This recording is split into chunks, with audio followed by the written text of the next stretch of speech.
The sun had only just begun its slow climb over the thick green canopy of the ancient forests that guarded the kingdom of Ọlaedo, meaning City of Gold. The air was still cool, but the faint aroma of roasting yam and palm oil drifted from the cooking huts. From the palace, the deep sound of the udu drum, a clay pot drum used in Igbo ceremonies, echoed across the courtyards, calling the day to order. King Chukwudi, the will of God, sat on his carved ebony throne in the grand Obi, central meeting hall. His robes a flowing cascade of crimson and gold. His crown of coral beads glistened under the morning light. Beside him, as always, stood his most trusted servant and friend, Odogwu, a tall, dark-skinned man whose eyes held a calmness that seemed unshakable. Odogwu was known throughout Ọlaedo for his unwavering faith, and for a phrase he repeated in every circumstance. Do not be discouraged. God never makes mistakes. Those words, spoken in the lilting rhythm of the Igbo tongue, had carried the king through storms both political and personal. But on this day, neither man knew how deeply those words would be tested. Hunting in Ọlaedo was not merely sport. It was a royal tradition, a display of courage and skill that bound the king to his ancestors. The forest was believed to be alive with spirits, the Muoohia, forest spirits, and to hunt was to prove you could walk among them without fear. Chukwudi had ordered a royal hunt for the day. Warriors and hunters prepared their spears, bows, and leather shields. Odogwu, as always, was by the king's side, carrying a long spear and a hunting horn carved from antelope horn. The hunt began at dawn. They moved silently through the towering iroko and mahogany trees, their feet brushing aside fallen leaves that whispered of generations past. Birds called from the treetops, and far in the distance, the deep rumble of the Agua River could be heard. Hours passed. They tracked the prints of a wild boar, then the claw marks of a forest leopard. But it was not the leopard that found them first. It was a beast larger and far more aggressive. The bush parted with a violent crash. A massive leopard, its golden coat dappled with black rosettes, sprang from the shadows with a roar that shook the air. Its eyes locked on the king. Before Chukwudi could lift his spear, the leopard lunged, its claws tearing through the king's left hand. Pain exploded through him, blood splattering across the forest floor. Odogwu moved with the speed of a striking cobra. His spear found its mark, piercing the beast's side. The leopard writhed, snarling, before collapsing into stillness. The king gasped, clutching his hand. One of his fingers, the smallest on his left hand, hung by a thread of flesh. The royal physician, who had accompanied them, worked quickly to stop the bleeding. But the verdict was clear. The finger could not be saved. Chukwidi's face twisted in pain and fury. "If God is good," he said bitterly, "would I have been attacked like this? Would I have lost a part of myself?" Odogwu knelt beside him, his voice calm despite the chaos. "My king, I can only say what I know. God is good. He is never wrong." The king's eyes hardened. "Enough of your words, Odogwu. You mock my pain." He ordered the guards, "Take him. Lock him in the palace prison." As they dragged Odogwu away, the servant looked back, his voice steady. "My king, even this is part of God's perfect plan." The palace prison sat behind the royal yam barns, a low building of red clay walls baked hard by the sun. Inside, the air was thick and damp, carrying the sour smell of old sweat and mildew. A single shaft of light filtered through a crack in the roof, illuminating Odogwu as he sat cross-legged on the ground. There was no anger on his face, only a quiet stillness. He whispered a prayer in Igbo. "Chinik, jini mir ka ikwer nkea. Ma kwenyerenik gi. God, why did you allow this? But I trust in your power." While Odogwu sat in confinement, the king returned to his palace chambers. The royal healers tended to his hand, wrapping it in white linen soaked in medicinal herbs, enchuanwu, African basil, utazi leaves, and crushed alligator pepper. Despite the pain, the king could not shake the sting of Odogwu's words. Was it stubborn faith, or foolishness? He told himself it didn't matter. Odogwu would stay in prison until he learned that life was not always perfect. Days later, with his hand healing but his pride still wounded, Ihe Chukwudi decided to hunt again, this time without Odogwu. The elders advised caution. "Ihe, one said, the spirits of the forest have been restless. Do not go far from your people." But the king was determined to prove his strength. With only a few warriors, he set out into the deeper parts of the forest where the light barely touched the ground. The hunt was quiet at first. But by midday, the group stumbled upon something they had not expected. The Amaoju, forbidden ground, of a distant tribe, the Umudik, known for their fierce traditions and their human sacrifices to the gods of the harvest. Before the king could give an order, they were surrounded. Tall warriors painted in red and white markings emerged from the undergrowth, their spears glinting in the dim light. The king's men fought bravely, but they were outnumbered. Ihe Chukwudi was seized, his hands bound with rope made from twisted palm fibers. They marched him to the Umudik village, where drums beat a deep, ominous rhythm. At the center of the village stood a great wooden altar, decorated with skulls of antelopes and carved images of their gods. Smoke from burning herbs swirled in the air. The high priest, his body painted with charcoal and kaolin clay, stepped forward. He examined the king carefully, looking at his face, his chest, his limbs. Then his gaze fell on the king's injured hand. He turned to the crowd and spoke in a booming voice. "This man is not whole. A finger is missing. He cannot be offered to the gods." A murmur swept through the villagers. The high priest gestured sharply, and the ropes around the king's wrists were cut. "Release him. Let him go. He is not worthy for sacrifice." The king stood there stunned. The finger he had cursed had saved his life. When he returned to Ọlaedo, Ihe Chukwudi wasted no time. He ordered the prison gates to be opened and Odogwu to be brought before him. The king's voice trembled as he spoke. "My friend, you were right. God was truly good to me. I was captured by the Umudik, but because I lacked one finger, they let me live. Without that wound, I would not be standing here."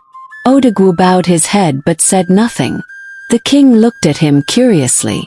"But there is one thing I do not understand. If God is so good, why did he allow me to put you in prison?" Odogwu smiled faintly. "Ihe, if I had not been in prison, I would have gone with you. And since I have all my fingers, I would have been sacrificed." Word spread like dry season fire through the kingdom. The king has returned alive. From the farmlands to the riverbanks, people left their work and gathered in the palace courtyard. Women in brightly patterned Ankara wrappers balanced calabashes of palm wine on their heads, singing praise songs. The Ojin iron bell rang out with rhythmic beats, and children danced, their bare feet drumming the dust. The elders of Ọlaedo came forward, men in white Isiaga shirts and coral bead necklaces, their walking sticks carved with ancestral symbols. They bowed low before the king. "Ihe," said Elder Nana, his voice like gravel. "Your survival is proof that Chinik, God, still walks with Ọlaedo. This story will be told for generations." The king, still moved by the memory of his narrow escape, raised his hand. "It will be told, but not only for my sake. My friend Odogwu was right. All things happen under God's perfect design, even when we do not understand them." The crowd turned toward Odogwu, who stood quietly at the edge. Some villagers whispered, for they remembered he had been imprisoned only days before. But Odogwu only smiled, his eyes reflecting the humility of a man who did not seek glory. That night, the palace came alive with celebration. The smell of ofensala, white soup, and roasted bushmeat filled the air. Drummers played the udu, ekwe, and igba drums, weaving rhythms that made the very earth seem to pulse. The king invited Odogwu to sit beside him at the royal table, a rare honor for a servant. Before the feast began, Ihe Chukwudi stood and addressed his people. "In our lives, there will be wounds we do not understand, losses we cannot explain. But I stand before you tonight as living proof. What we see as misfortune may be the very hand of God protecting us. If I had all my fingers, you would be mourning your king." He placed his right hand on Odogwu's shoulder. "And if this man had not been in prison, you would also be mourning my friend." The crowd erupted in cheers, some shouting, "Chineke, God is good." Others clapped to the rhythm of the drums. Long after the celebration ended, the king and Odogwu sat by a small fire in the palace garden.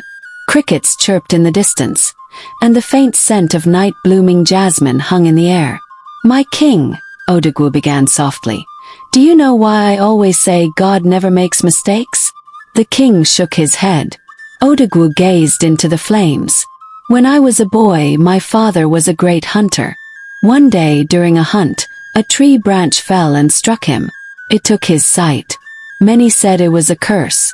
But the very next season, our village was attacked by warriors. My blind father was spared, because they thought he was no threat. Everyone else in the hunting party was killed." He paused, letting the crackle of the fire fill the silence. "From that day I understood. The path we think is broken may be the one that leads us home." The king nodded slowly. "You have carried this wisdom like a shield. I see now why you could face even prison without bitterness." The next morning, Ihe Chukwu decided to visit Ọlaedo, the kingdom's grand market. Merchants spread colorful cloths on the ground, displaying kola nuts, smoked fish, carved wooden masks, and strings of shiny beads. The air was filled with the calls of traders. "Bia zuta, fresh palm wine here. Come and buy." The king walked with Odogwu at his side, speaking to the people. At one stall, a young woman selling cassava greeted them. "Izem, I heard of your escape. Truly, God's ways are mysterious." The king smiled. "And that mystery is our safety." An old potter, his hands caked with clay, added, "Even the pot must break before it can be remade stronger. We see the cracks. God sees the masterpiece." The king repeated those words later to his council, and they became a saying in the land. Weeks later, the annual Iwag New Yam Festival arrived. The yam was more than food, it was life, prosperity, and honor. The palace square was adorned with palm fronds, and dancers wearing aqua oka, white cloth, performed the Atu dance, their feet moving like whispers over the earth. Before breaking the first yam, the king told his story again, this time in full, for the entire kingdom to hear. He did not spare any detail, from the leopard's attack to the moment the ropes were cut in the Umudik village. When he finished, there was a deep silence. Then the eldest woman of Ọlaedo, Mama Obiageli, stood. Her voice was firm despite her years. "Let this be the teaching for our children. The river may twist and turn, but it still flows to the sea. Trust the one who sees beyond the bend." Months passed, but the king's ordeal became part of Ọlaedo's living memory. Traders repeated it in faraway markets. Griots wove it into songs sung under the moonlight. Children playing in the dust would mimic the scene, one pretending to be the king, the other the servant, both ending with the words, "Chinika digi emahai." God never makes mistakes. And whenever someone in the kingdom faced hardship, a lost harvest, an illness, a broken engagement, neighbors would remind them, "Remember the king's finger." Away in the deep green belly of the forest, the Umudik tribe gathered in their thatched council hut.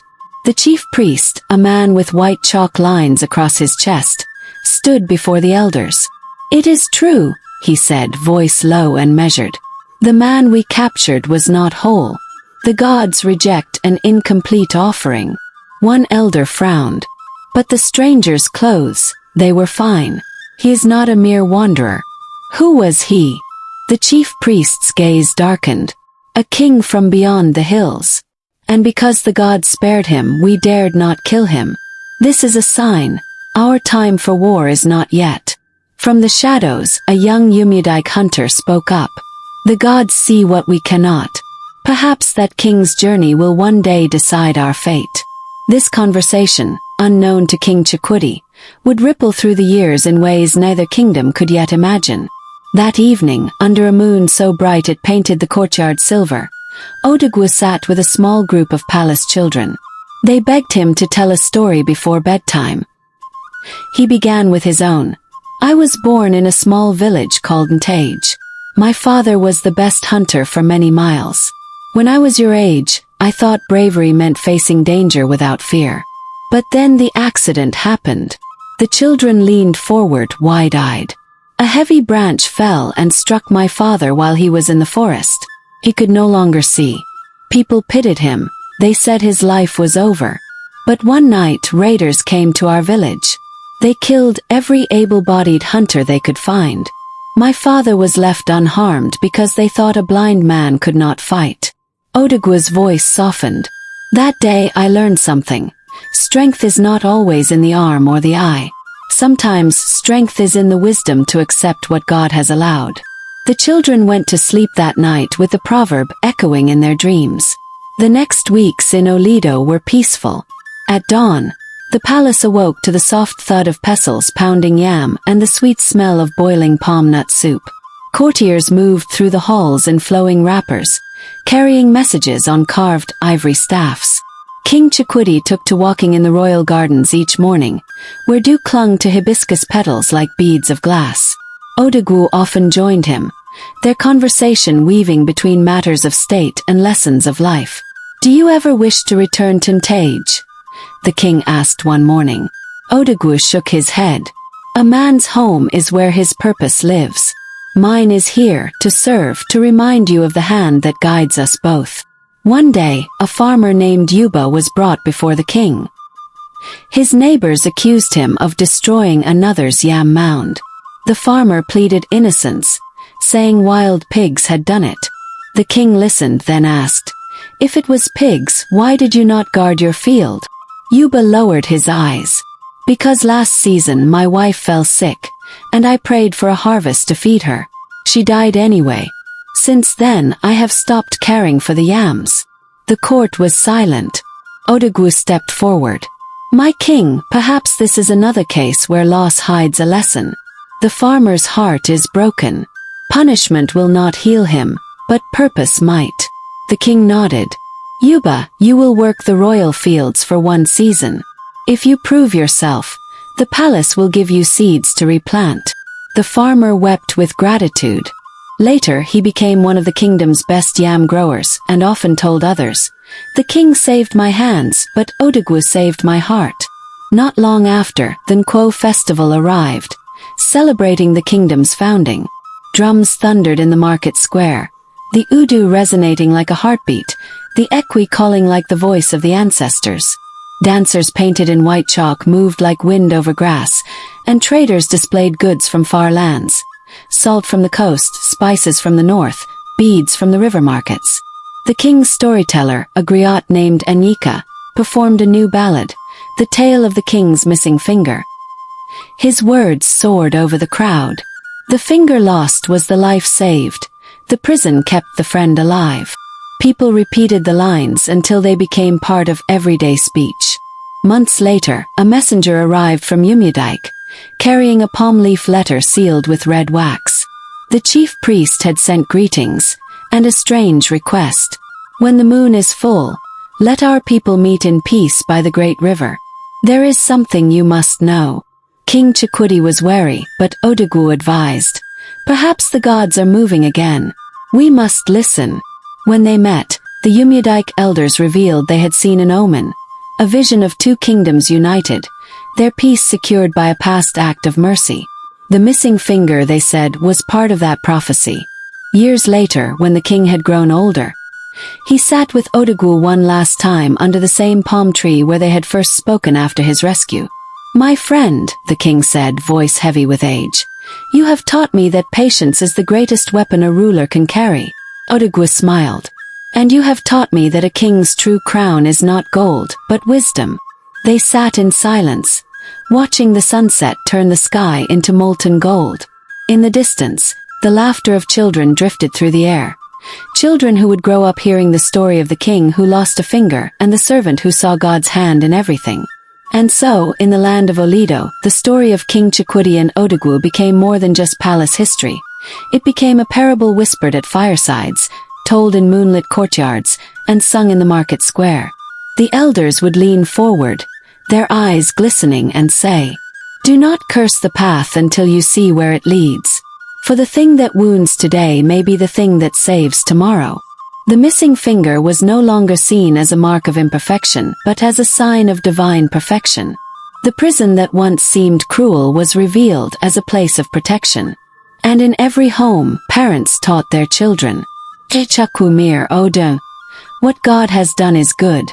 The bond between the king and Odogwu lasted a lifetime, and their story crossed borders, reminding kings and commoners alike that trust in God's timing is never misplaced.